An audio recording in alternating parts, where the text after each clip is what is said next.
introduction, I'm Terry Filer, and this research is a collaborative research between myself, I'm from Swansea University, and my colleagues from the University of Pretoria. And what we're specifically looking at before I move on is perceptions on the application of virtual reality as a teaching intervention, and it is an international study. My colleagues, as I say, I'm Terry Filer from Swansea University. We have Tanya Hill from the University of Pretoria, who will explain the South African side, and our colleague there at the back, Hanneke, can give us a wave. Hanneke du Preez, also from University of Pretoria.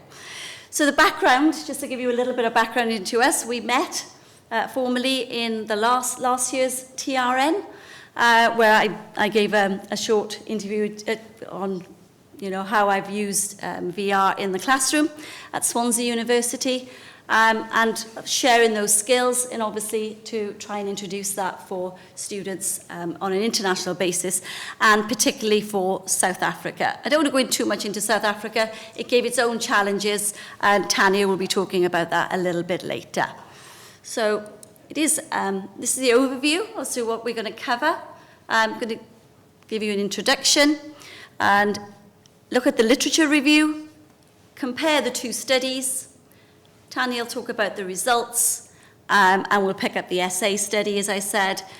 We'll look at future research, and the best bit for you, I guess, you'll get some hands-on experience, and we're going to give you a very mixed experience. And because we anticipate you will have more questions after the demonstration, we'll ask you to please save those questions until we finish our presentation. We're purposely going to keep this presentation quite short because this is something you should experience rather than possibly talk about. Okay, so for the literature review, which Hanneke kindly completed, we started off looking at Fox, and through Fox, apologies, bear with me, as the notes hasn't come up completely. Bear with me. Okay, we find out that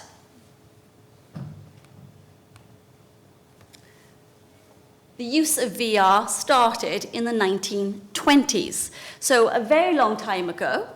And initially we find that VR was used to enhance interactivity with the students, and it was used for training flight for pilots through a flight simulator. Hold that thought, because you'll get to see something similar like that at Swansea. So very important to see its uses. And then we see, as per the picture up here, NASA were also used in virtual reality through various projects. I mean, they are NASA, they can obviously, sort of afford the technology. But what we found is that the technology being expensive meant that it wasn't really advanced very quickly, and it did sort of stop for a little while.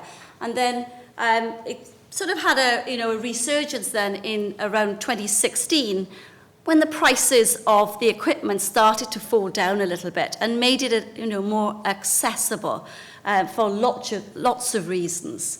And some of the areas that that we know that virtual reality is being used quite widely is in education, and also in the medical field. My colleague in Swansea, Mark Holmes, he works a lot with the medical school, and they're doing fantastic things. Also military training, and you probably all know, for gaming purposes, and my children often ask me to go into VR mode to play games with them. So that was the challenges. Now that the price has dropped, far more use and far more accessible, and we'll give you a range, as I said, so you can see the different sort of uses, and from this cardboard, which is very cheap, to something a little bit more elaborate. Okay, and we'll talk about the challenges, part of our projects. So, looking at, that doesn't work, the UK study. I teach tax in Swansea University, and we teach tax at final year level, so that all the tax rates and allowances can be given in one academic year. So most students study tax as part of their accounting or accounting and finance studies. The cohort is around 200 students, and the idea is that the students would have a lecture so they'd understand the subject, which is capital allowances, and then they would go on and have a practical session in their seminar session. So around about 6 seminar sessions of around about 30 to 40 students in each session. So I'm talking about methodology there. The idea, the onset idea, was that students would bring their own phones into the seminar class. We give instructions then how they would download an app, which I produced with my colleague in engineering, and then they would be able to use their own phone and use these Google Cardboards and be able to answer the question, the exercise, which is telling the students that they should be drawing up a capital allowances computation. Now, we all know we've got Android systems and we have iPhones. We had no idea what the mix of Android to iPhones we had in the university, and particularly in my tax class. So what we did find is through sort of developing the app, that permissions, for those of you who may have done this, permissions to put things onto the Apple store is far more difficult than Android. Android can happen very quickly, but iPhone needed lots of permissions. So we were not ready. So we thought we'd go ahead with what we had, maybe share. Luckily, we had a backup, a plan C, which was then bring our own phones just in case. And it was a good job because we found that 80% of our students had Apple phones. But there's always a positive from a negative. It meant the students had to share the headsets, and then we introduced group work. So it worked out really, really well. So, that I would say is a much more of a positive side. So one is looking in the immersive environment of capital allowances, and one is writing. So, that was a positive side to the, something that could have been a bit of a catastrophe. So here's some photos of my students in different classrooms. These are just 2. There was one which was tiered like this, which was a little bit, sort of scary because one of the students decided to try it on the top. So it is very useful to pair people up to say, stop. A very interesting experience with a one-eyed accountant, so I won't go there. It was quite scary. And as you can see, these particular, I don't know if that will work, but these particular Google Cardboards are very reasonable. They come flat-packed, whereas these are a bit more durable, but, very reasonably priced. Let's continue. So these are some of my other students using a better quality headset, you could say, but still using mobile phones. I now use, and you can have a try afterwards, Oculus Go, which means you don't need a mobile phone. It's already built into the actual headset. So that was the Swansea experience. I will this is some of the comments then before I move on, sorry. This is some of the comments from the students as to what did they think of it. It's about perceptions of virtual reality, and they enjoyed it. It was fun. They immersed themselves, and I think if you're having a good time, that's the whole reason for me doing this, then you're learning, and it becomes easy. They're having fun, they're enjoying what they're doing. And this, as you can see, it's very positive. There's a couple of them are saying about dizziness. I can raise that with you, and we'll talk about that later. But I hope, on Rachel's discussion there, tax is never boring. You agree? It's never boring. Okay, and here's another one which is saying that they enjoyed it so much that they want to see it in other subjects too. So, it's a great experience. Okay, so from the Swansea experience, very positive, and something that I certainly will be doing more. Okay, so handing over to Tanya. Okay, thank you, Terry. So I was very excited last year. My colleague Hanneke attended the TRN, and she came back, and knowing that I love teaching, she came back and she said to me, I saw this VR, we've got to do it. And I was so excited because she had been in Terry's presentation, and she said, you've got to meet Terry, we've got to do this. And I got really excited first, and then I said, but wait, this is South Africa. Things happen a little bit differently here. but we're never scared of challenges. We have to find a way around it. We really saw the value in it. It is really an immersive opportunity for students to learn. And so we went to the drawing board together with Terry, and we tried to find a way to to get around those challenges that we might have in South Africa. So just quickly, some of the challenges that we do have in South Africa. Firstly, earlier I mentioned that we have a large number of students. So I'm currently lecturing on our second year course, and in that module we have close to 950 students, but that didn't put us off. We were going to let all 950 students do some VR. That was the first challenge. The second challenge being that we are in a developing country, so unlike where things always work perfectly, yes, we have Wi-Fi, it doesn't always work perfectly. So there were some challenges that we had to overcome in the classroom. And then one of the other things we had to overcome, although this was a cheaper option for us to do VR, headsets are a lot cheaper now, the issue for us is that for so many students, we can't provide so many phones. So we had to rely on the fact that the students could use their own phones. But for VR to work, a phone has to have a gyroscope in it.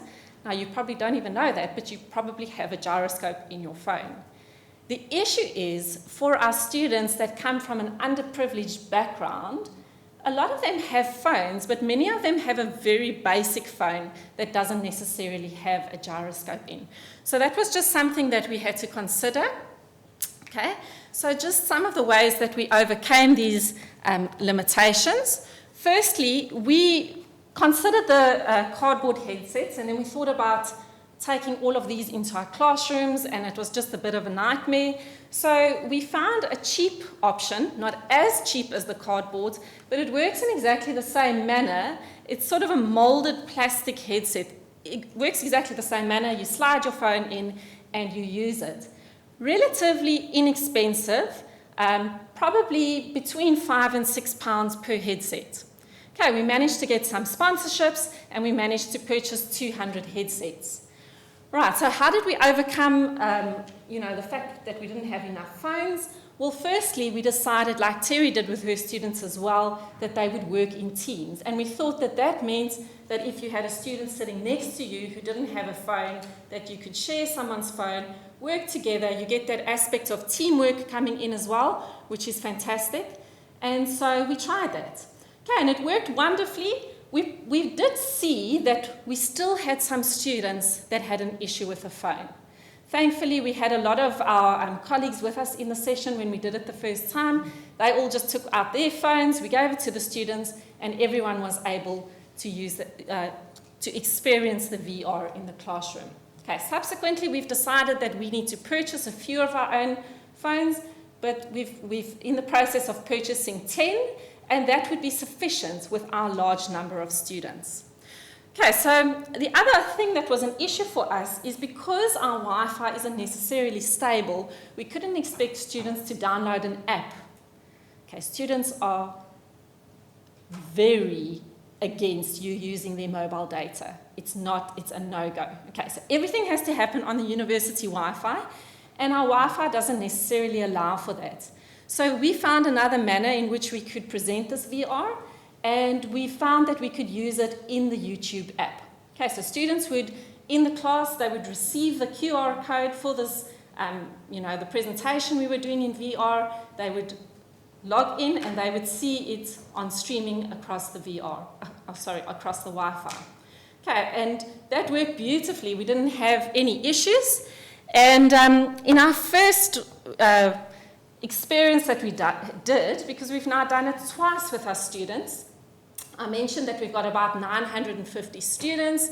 They are spread across 4 different groups, so we see them in 4 separate groups, but the classrooms are a little bit imbalanced, so sometimes you'll have like 100 students in one class, and in another student, you'll see there in our one group, we had 346 students simultaneously participating in VR, and it worked. It was awesome. So the first thing that we did is, unlike Terry, who did a capital allowances one, we happened to be in the first part of our tax syllabus where we teach them about tax in context, And one of the things we teach them about is that a lot of our amendments happen in Parliament. Okay, now South African Parliament sits in Cape Town. We sit in Pretoria, just to give you perspective. If we had to take all 950 students, okay, just don't even try and imagine the number of buses we'd have to arrange, but we'd have to travel about 1,450 kilometers, which is about 900 miles. Okay, can you see the logistics? We wanted them to see where these decisions get made. Okay, so we were very lucky enough to get permission to go into Parliament, and Terry and myself went into our South African Parliament, and we took these images, and we then took the students into Parliament. Right. And within the VR, there were some text boxes so the students could get extra information. They could read about, I'm standing in this room, this is what happens in this room. And they also had to complete an assignment based on that within the class. Right, so that is what we did in our first VR session.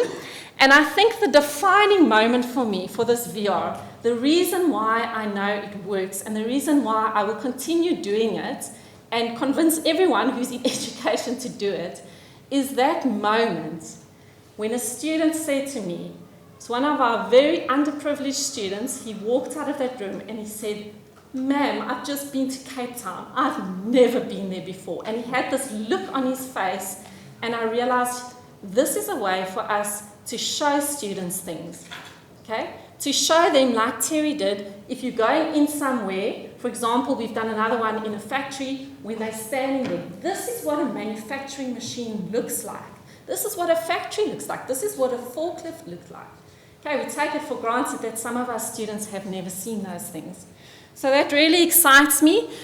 We had a really good experience. Here's just some of our students in the VR sessions. It was really good. It worked well. The fact that we gave them an assignment to do meant that one of them was looking, the other one was reading, the other one was telling them what information they needed to get. Now, I love the interaction between these two girls. They were talking, the girl on the left was telling her, okay, you need to look for this is the information, and the girl on the right was looking, and as she found the information, she was so excited, she was dancing and singing as she found the information, and for me, this just is the bottom line for me. When students are having fun, they learn. When they can see and experience, they learn. So we had a really good experience with the VR, and just briefly, I don't want to spend too much time on the data, but obviously we have turned this into a research study, and we were looking specifically at how students perceived VR, and specifically if it helped their understanding of VR. Now, it's interesting if you look at these results, if you look at it from the SA to the UK results. I think the UK students were maybe a little bit more apprehensive pre the session. So what happened is we gave them a questionnaire before they did the VR. They had the VR experience, and then at a later stage, a few days later, we did another questionnaire to see how they felt after it. Now, the UK students were a little bit apprehensive. 77% of them were not sure about this VR thing. But once they had used it, that 77%, you'll see, became a yes. I definitely think this is going to help my understanding of tax. Now, from the South African study, you'll see there isn't a huge change in how the students felt before and how they felt after. Now, you must remember that what we did with our students from a South African perspective is we took them into Parliament. It was an information session. It wasn't to understand tax in any kind of way. So subsequent to this, we've done something similar as what Terry did, and we've done a capital allowance session with our students, and the comments that came back after that, in how they, students would say things like, wow, now I really get it. I understand how this allowance works. So although this study doesn't necessarily show a huge move in the South African students, I think it is because we used more of an informational session in terms of the Parliament. However, we also asked the students if they enjoyed it. Okay. Now you'll see for both the South African students and for the UK students, it's an overwhelming yes. Okay, I think you're not going to always keep everyone happy. Doesn't matter what teaching style you do, what kind of dancing, singing, it doesn't matter. Someone is not going to be happy. But if we look at the majority of the students, they enjoyed it. Okay. We asked our South African students, as one of the questions in the questionnaire, would you like to see this in any of your other modules? And more than 80% of the students said, yes, please, can you let the other modules know about this? Can we please see this in our other subjects? So for me, that's also, once again, just confirmation that what we are doing is the right thing. I think one of the things that really stuck out for me when we did the capital allowances, which was now apart from this, one of the students afterwards came to me and said, one of the things we have in our capital allowances in South Africa is this big section on moving costs. And we teach the students, if you're moving a manufacturing machine from year to year, this is how you do it. And I think they thought we were crazy, because I think they thought you pick up a machine and you move it. What kind of costs are involved? And when they stood there in the VR and saw these gigantic machines, it dawned on them, oh, okay, this is what you mean. To move this thing is going to be huge. So I think for me it's really, really a good way of helping students see and understand the real world when you can't take them there. So, as you can see, I'm very excited about it. It's definitely not going to stop here. And we have a lot of ideas. There's so many things we want to do. So I just put up on some ideas of things that we are currently working on. So one of the things we're working on together with Terry again is we're now doing, or we're expanding the comparative study a little bit more. So we're going into more countries, into China, into Singapore, and we're just seeing how students react to it in those countries as well. Is it just the case that in UK and SA the students enjoy it? So we're looking specifically there at things of understanding taxation as a topic, and how do students perceive that understanding. Okay, and then secondly, what we're also currently busy with, independently, we're each also doing our own projects where we're looking at these, with our South African students, we're giving them multiple opportunities during an academic year. Now our year runs with a calendar year, multiple opportunities to engage in this VR, and we're tracking if their perceptions change. Okay, so a longitudinal study just to see if, okay, once they've been exposed to it more than once, do their perceptions change? Do they still believe it works? Do they believe it's better? Okay, and other than that, we've got lots of ideas. Okay, so VR is, one of those things that is growing rapidly, and the cost of the equipment is also coming down, so it makes it much more accessible, okay, even to a developing country, even with a large number of students. Right, so we're very excited about our future research projects, and we're excited to show you what we do in our VR.